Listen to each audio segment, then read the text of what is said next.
मेरे प्यारे देशवासियों, मन की बात में मैंने आपसे डिजिटल अरेस्ट पर विस्तार से बात की है।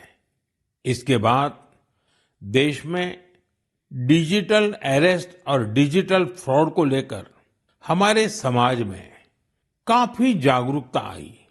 लेकिन अभी भी हमारे आसपास ऐसी घटनाएं हो रही हैं जो अक्षम्य है। निर्दोष लोगों को डिजिटल अरेस्ट और फाइनेंशियल फ्रॉड का निशाना बनाया जा रहा है। कई बार पता चलता है कि किसी सीनियर सिटीजन की जीवन भर की कमाई ठग ली गई। कभी किसी उन पैसों की ठगी हो जाती है जो उसने बच्चों की फीस जमा करने के लिए बचाए थे। कारोबारियों से धोखाधड़ी की खबरें भी हमें देखने को मिलती हैं। कोई फोन करता है और कहता है, मैं एक बड़ा अधिकारी हूं, आपको कुछ डिटेल्स शेयर करनी होगी। इसके बाद भोले भाले लोग ऐसा ही कर बैठते हैं। इसलिए आपका सतर्क रहना, जागरूक रहना बेहद जरूरी है। साथियों, आप सभी केवाईसी, नो योर कस्टमर, यानी अपने ग्राहक को जाने, इस प्रोसेस को तो जानते ही होंगे।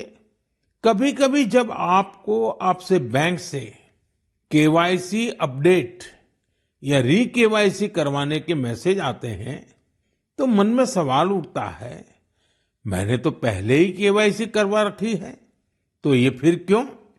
मेरा आपसे आग्रह है, झुंझलाइए नहीं। ये आपके पैसे की सुरक्षा के लिए ही है।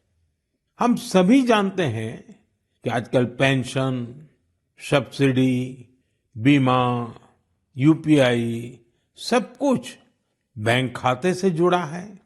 इसी वजह से बैंक समय समय पर री केवाईसी करते हैं ताकि आपका बैंक अकाउंट सुरक्षित रहे। हाँ, इसमें भी आपको एक बात याद रखनी है, जो अपराधी हैं वो फर्जी कॉल करते हैं, एसएमएस और लिंक भेजते हैं। इसलिए हमें सतर्क रहना है और ऐसे धोखेबाजों के झांसे में नहीं आना है। केवाईसी या री केवाईसी केवल अपने बैंक की शाखा या आधिकारिक ऐप और ऑथराइज्ड मीडियम से ही कराएं। ओटीपी, आधार नंबर या बैंक खाते संबंधी जानकारी किसी को भी न दें। और सबसे अहम बात, अपने पासवर्ड को समय समय पर जरूर बदलते रहें। जैसे हर मौसम के साथ खान पान बदल जाता है, पहनावा भी बदल जाता है, वैसे ही नियम बना लीजिए कि हर कुछ दिन में आपको अपना पासवर्ड भी बदल लेना है। साथियों, हाल ही में भारतीय रिजर्व बैंक ने इन्हीं विषयों पर वित्तीय साक्षरता सप्ताह का आयोजन किया था। वित्तीय साक्षरता का ये अभियान अब पूरे वर्ष जारी रहेगा। इसलिए भारतीय रिजर्व बैंक के मैसेज का ध्यान रखें और अपनी केवाईसी अपडेटेड रखें।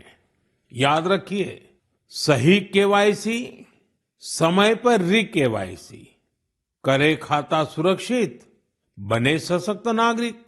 क्योंकि सशक्त नागरिकों से ही बनता है मजबूत और आत्मनिर्भर भारत।